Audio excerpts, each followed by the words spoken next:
एक बार बोल दीजिए शिव गुरु महाराज की जय। आइए अनंत भक्ति चैनल में आप सभी भक्तजनों का एक बार फिर से स्वागत है।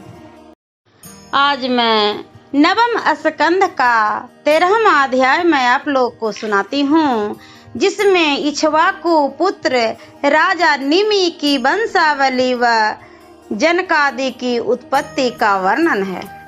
श्री सुखदेव जी बोले, हे राजन परीक्षित, एक समय राजा इक्ष्वाकु के पुत्र राजा निमि ने अपने मन में एक यज्ञ कराने का विचार किया, जिसमें उन्होंने गुरु वशिष्ठ जी से यज्ञ कराने की प्रार्थना की। परंतु उसके पहले वशिष्ठ जी इंद्र को यज्ञ कराने का वचन दे चुके थे और यज्ञ कराने जा रहे थे। इससे उन्होंने कहा कि मैं इंद्र के यज्ञ के पहले ही वरण हो चुका हूँ, उनका यज्ञ करा के आऊंगा, तब तुम्हारे यज्ञ में लगूंगा, तब तक तुम रुके रहो। परंतु निमि ने सोचा कि जीवन काल बड़ा ही क्षणभंगुर है, कौन जाने कि श्वास आवे या ना आवे। इस कारण उन्होंने यज्ञ जैसे शुभ कार्य को रोकना उचित न समझा और गुरु वशिष्ठ के आने के पूर्व ही अन्य ऋषित्वजों का वर्ण कर यज्ञ करना आरंभ कर दिया। तब तक इंद्र का यज्ञ कराकर वशिष्ठ जी भी जा पहुँचे। देखा तो यज्ञ हो रहा था। इससे उन्होंने शिष्य निमि पर कुपित होकर उन्हें श्राप दे दिया कि तुम जो शिष्य होकर भी यज्ञ के लिए मेरी प्रतीक्षा नहीं की और स्वयं ही पंडित बन बैठे, सो इसके लिए मैं तुम्हें श्राप देता हूँ कि तेरा शरीर पतित हो जावे। तब गुरु जी का मेरे शुभ कार्य करने के लिए श्राप देना उचित नहीं है, इन्होंने अन्याय किया है। ऐसा विचार कर राजा निमि ने भी जल उठाकर वशिष्ठ जी को श्राप दे दिया कि हे गुरुजी, आपने भी लोभ से धर्म की उपेक्षा की है, इससे आपका भी देह पतित हो जावे। फिर क्या था, गुरु शिष्य दोनों को ही अपना अपना शरीर छोड़ना पड़ा। राजा निमि तो अध्यात्म विद्या के बल से शरीर छोड़ दिए और गुरु वशिष्ठ ने देह छोड़कर मित्रा वरुण के वीर्य से घड़े में जाकर जन्म धारण किया। एक समय उर्वशी अप्सरा को देखकर मित्रा वरुण का वीर्य धरती पर गिर पड़ा। वीर्य का तेज देखकर उर्वशी ने उसे घड़े में डाल दिया। उस घड़े से अगस्त, वशिष्ठ और वाल्मीकि ये तीनों उत्पन्न हुए।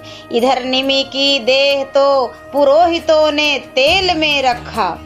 यज्ञ समाप्त होने पर वरदाता देवगण वहां आए। उनसे ऋषियों ने कहा कि यदि तुम प्रसन्न होकर वर देने आए हो तो राजा निमि की देह जीवित कर दो। देवताओं ने कहा एवं अस्तु, ऐसा ही होगा।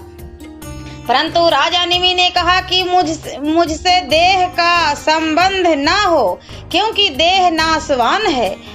इससे चतुर लोग इसकी इच्छा नहीं करते, क्योंकि देह ही सारे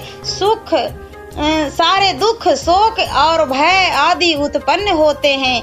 इस कारण मैं इस दुख रूप शरीर को नहीं चाहता। जैसे मछली जल के बाहर होते ही जीवित नहीं रहती, अर्थात उसे स्थल में मृत्यु आ जाती है, वैसे ही जीव को सब योनियों में मृत्यु घेरे रहती है, कहीं रहने का ठिकाना नहीं। तब देवताओं ने कहा, यह राजा निमि देह रहित होकर सब मनुष्यों की पलकों पर निवास करेगा।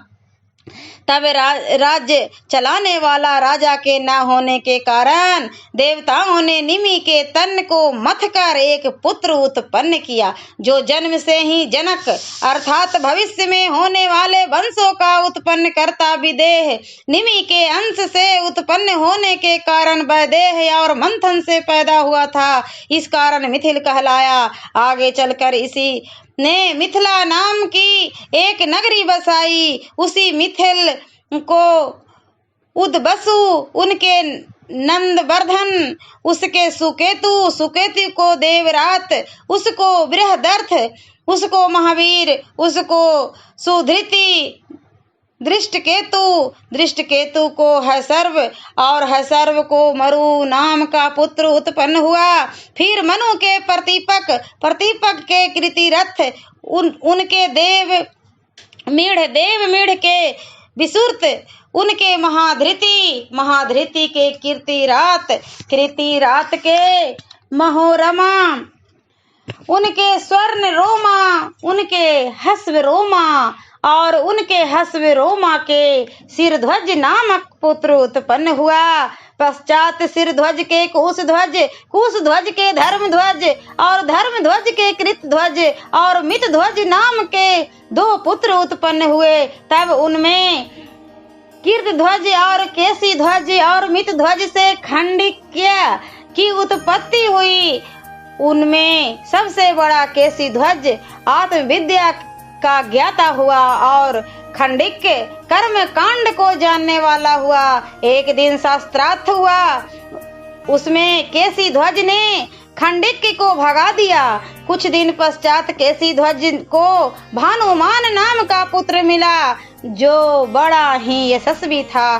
पश्चात उसके सतदुम्न और सतदुम्न के सुचि, उसके सन्निध्वज, उसके उधर्व केतु के अय और अय के पुरजित नाम का पुत्र उत्पन्न हुआ। फिर पुरजित के अरिष्टनेमी के श्रुतायु, उनके सुपार्श्व, उनके चित्ररथ, उनके मिथिलेश्वर, उनके क्षेमधि से समरथ के सत्यरथ के उपगुरु, उनके उपगुप्त और उपगुप्त के अग्नि नाम का पुत्र हुआ। फिर अग्नि के बसवनंत, उसके युयुधान के सुभासन के जय के विजय और विजय के ऋतु पुत्र हुए। फिर उन ऋतु के सूनक, उनके मित हवे, उनके हरति, उनके बहुलास्व, उनके कृति और कृति के महावंशी नाम का पुत्र हुआ। हे राजन, यही सब मिथिला के राजा हुए। ये सभी आत्मज्ञानी और घर में रहकर भी द्वंद्व से मुक्त रहे। इस कुल में योगेश्वर यज्ञ बालक जी की प्रधानता थी और वही सबके आचार्य रहे।